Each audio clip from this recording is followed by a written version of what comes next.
Eileo guys, and welcome back. Hopefully everyone's doing well out there today.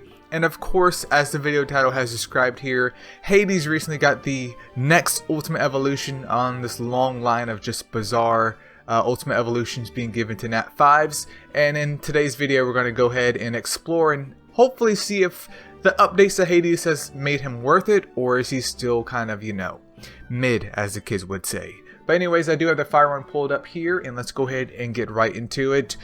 Quick little overview. I think he looks awesome in his Ultimate Evolution form, even though I'm not really a big fan of Hades, even though I think my alt account, Eileo, has 2 light Hades, and I think my main account either has 2 dark Hades. Why? Why not? But anyways, let's go and take a look at these stats here, and look at that variant. Beautiful. So, Fire Hades, Ultimate Evolution of course, is an attacker type coming in with 30k HP, 3.8k attack, and then 2.7k defense. Good stat distribution even though he is RGB, and let's go and take a look at the skills because they make the Ashramon. So for his 3-star skill, there's Curse, which grants 80% chance to inflict 3 curses on an enemy for 2 turns. Curse, if you're new to the game, kind of scales off of your attack damage and not necessarily crit damage. Though in Dark Hades' case, I'll get to him a little bit later on, it could be beneficial having both. And then for his 5-star skill, this Fulminating Curse, which the more curse stacks that you have, once the skill goes off, it can do a lot of damage. And I've seen it being used in Apophyse quite a bit, especially in the earlier stages. I'm not sure how it fares out inside Balzac, aka our latest dungeon, but maybe some testing is required. Honestly though, Courageous Strikers or Lethal Strike get that job done in concerns to the Void Dungeon here. And then we do have his Variant Leader skill, which I'll just cover once and that's it, aka Discernment. Decreases enemies' resistance by 20 to 25%. This means if you pull a Variant Hades and have him as a leader, that hopefully any debuffs that you will do to the opposing team or whatever that you're fighting is hopefully going to stick a lot better, or just more stable with the debuffing, which could lead to longer battles. Anyways, or more damage over time. Anyways though, his Ultimate Evolution skill is Curse of Immortality, which they literally just like introduced into the game. And it says it grants a 50% chance to inflict 2 stacks of Curse of Immortality upon the enemy for 1 turn when attacking. And Curse of Immortality deals HP damage equal to 24% of attack power and does not get removed by Fulminating Curse. So that to me sounds more so not necessarily like a permanent debuff, but one that happens over time, especially if you can hopefully proc multiple times. It's like another dot added to his current dots with the Curse and Fulminating Curse. So I do think this synergizes with his kit well, because he's already curse orientated and he does have that Discernment lead, which once again helps if you decide to use him, or if you decide to use another Ashramon on your team, just to help promote getting that sticking here. I honestly haven't really tested Fire Hades, but if he's just like Dark Hades, then, you know, we may see in the future that Dark Hades is just a superior version of him. But if you don't have him, I think this does help to give Curse some more edge. But without further testing, I can't make any big conclusions here. But skillbook wise, his Curse on the 3-star skill gets a 15% damage boost, and it goes up to, what was that? 3 turns for 3 stacks of Curse, not bad. Fulminating Curse does receive a, what is that, a 25% damage boost, so I think it's a good upgrade. I mean, Fire Hades is kind of meh as is, but if you don't have a Dark Hades and you've been using Curse thus far in the game, may be interesting. So, you know, I'll give him a smiley face. And then continuing on here with the lovely water version of our Ultimate Evolution Hades, who is a balance type. He's coming in with 35k HP, 3.5k attack, and then 3k defense. Good stat distribution. Pretty solid for a balance type. I don't really have complaints there. So let's go and take a look at his skills. So for the 3-star skill, defense down, 80% chance to reduce the enemy's defense for 3 turns. This is great, especially if you have, you know, other Courageous Strikers in your team to help dish out some damage. And I do believe Water Hades stays on the left lane in regards to Titans if you decide to use them, depending on your application here. And then for the 5-star skill, spoiler alert, Courageous Strike, perfect for Titans. Even perfect for the Void Dungeon, depending on what you have and what your SP situation is, because there are SP blessings available. And then of course, last but not least is his ultimate skill, Expose Weakness. Attacking Fire Ashramon has a 70% chance to expose a weakness for 2 turns. This is in similar vein, I believe, to Fire Wukong, who has defense down and courageous strike, but is obviously the fire type. And I'm not sure if you guys have checked out any of the past Void Dungeon videos, but you will see with like the ultimate evolution of Fire Wukong that exposed weakness literally replaces a slot for Ashramon. You don't need to have, is it Pixie or Kira, etc. on your squad for the exposed weakness, because it's already built into the Ashramon. So this is a huge game changer in terms of damage, especially if he's already hanging out on the left lane and you're using him already. This really isn't a downside whatsoever, especially when it comes to timing. And I keep saying the word especially. I'll stop right now, but I mean, he's been okay before, maybe not super optimal when it comes to in-game stuff, but I really haven't had a problem with him, and he may still be used in my team right now, at least casually, but I would have to check with that. But anyways, let's take a look at his skills. So defense down does receive a 25% damage boost, and it goes up to, I forgot already, 90% chance for 3 turns. 80% is already pretty solid. And then for the 5-star skill, Courageous Strike receives a 25% damage boost as well. Overall, I mean, the upgrade's good. It is Hades at the end of the day. Not the worst Ashramon in the world, depending on what elements that you get. But I'm down with that update, dude, because once again, it gets rid of a possible slot. Though you may end up running with that Water Cure on the left lane anyways, just because... who doesn't want to attack down, dude? Who doesn't? And next up, we have, honestly, probably my least favorite Hades. Wood Hades, who's a tank type, and for his ultimate evolution, he's coming in with a whopping 45k HP. It takes the ultimate evolution for him to get 45k HP? Wow.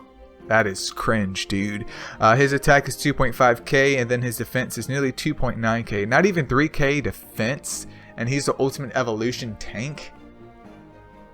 Anyways, let's go and take a look at these skills here. So, 3-star skill, SP Siphon is 30%, helps with crowd control and preventing other Ashramon or enemies from getting their SP off, which can be very annoying, especially in situations like the Void Dungeon. For his 5-star skill, there's HP Aggression, which we saw with his tank type and his 45k HP, that he has plenty of HP, which will hopefully scale nicely. However, he is RGB, so your mileage will vary.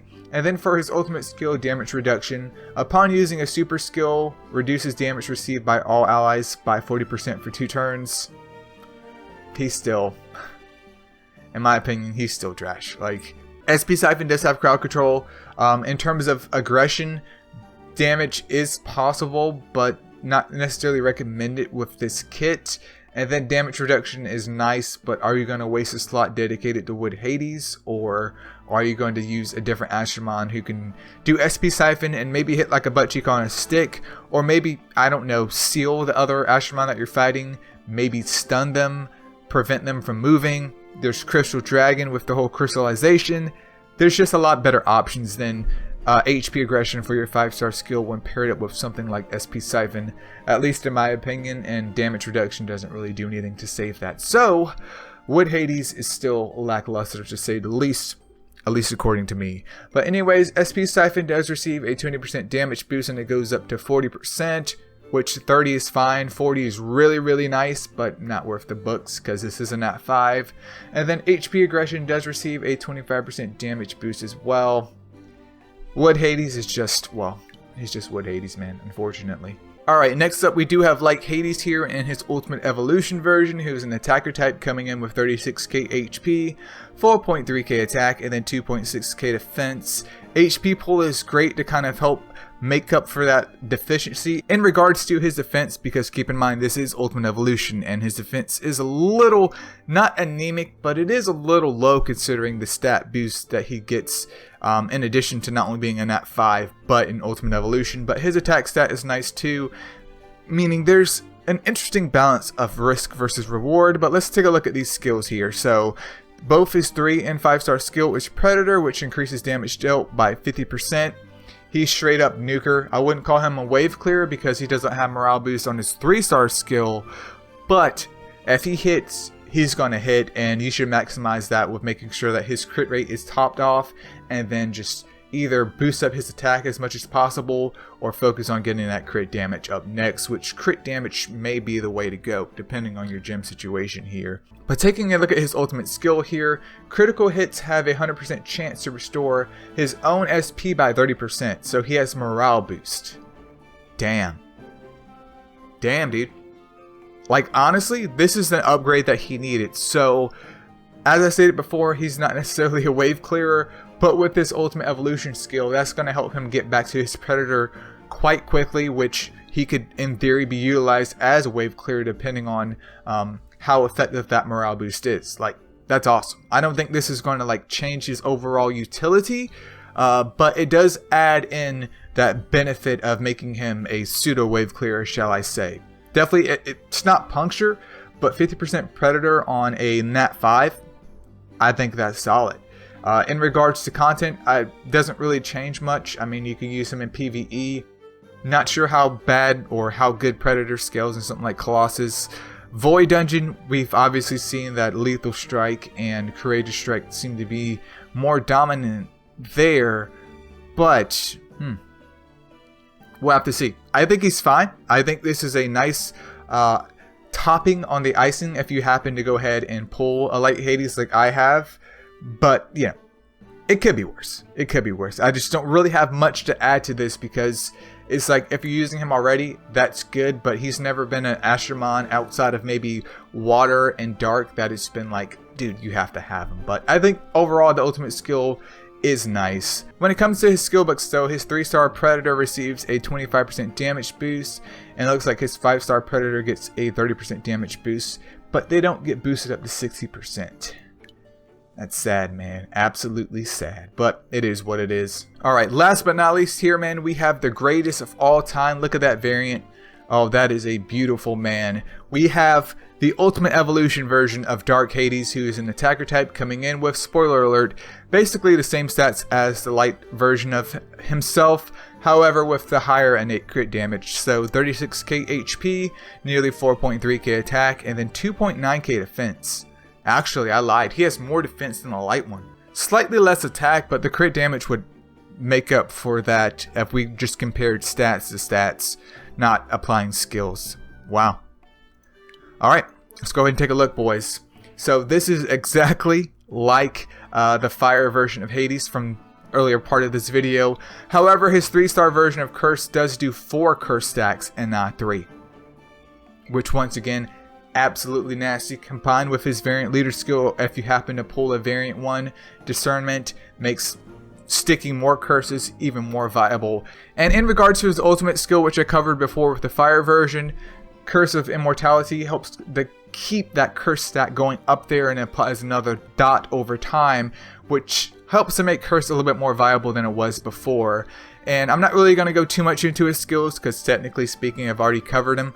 The only difference between the fire and the dark, of course, is that higher crit damage, but I do want to focus on that crit damage here. So I think general consensus at this point is maybe doing like triple, well not triple, but maybe like a Bastion set with triple attack on Dark Hades. That way you can go super duper high in terms of risk of reward with triple attack, and maybe some crit rate subs and crit damage subs, because he is dark type. You can raise up his base damage output, but you won't be stealing any damage from Curse by focusing on crit rate subs versus giving it a dedicated slot, because as I stated before, Curse kind of scales off of your attack damage and not your crit rate attack damage, if that makes any sense here. So I think this is a lovely upgrade, but even with that, there's really not much of a game changer for any of these Astromon outside of, I would argue, the water one, depending on your application. Though once again, giving up that water Cura is a tall order unless you have a superior Astromon to replace her with, like Okeanos, for example. Now in that case, maybe you could go ahead and boot water Cura outside of your Titans team and keep Water Hades over there on the left slot with your Okeanos, but that's really up to you. But outside of that, let's take a look at his skills and I'll wrap this up for you guys. So for his 3-star skill, Curse does receive a 20% damage boost and it goes up to 90%, I do believe, for 3 turns. That's 4 curse stacks. Then Fulminating Curse receives a 25% damage boost as well. Overall, I would say this is a decent upgrade across the board for the Hades.